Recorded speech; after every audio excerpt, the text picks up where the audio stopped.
Hello, this is Mrs. Creel, and I'm just going to go over some directions for your composition for today. Remember that you do need to have 8 measures. I am just doing 4 for time's sake.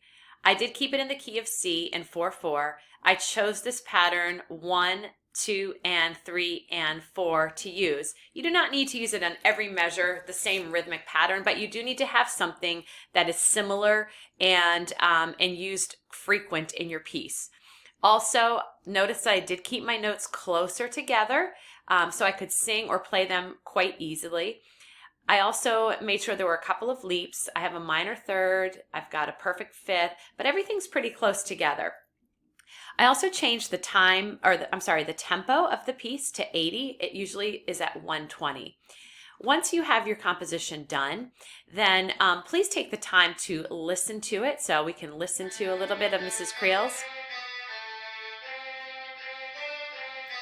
And when you feel like it's where you need it, it's time to save it. And then we are going to go to Score in the menu, and we're going to export. The first thing we're going to export is the score as a PDF. Once that is downloaded, upload it to your Google Drive, and you can send me the link. And then you're also going to have to do that again because I not only want the score, I want the MP3 audio file. So go down, Score, down to Export. It's an MP3 audio. And then continue. And you're going to save this too and download it. And then you can upload it to your Google Drive as well and share the link with me.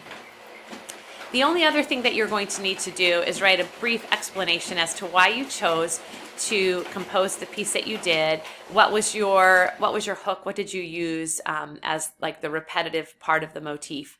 And there you have it for this week. Good luck and enjoy this assignment.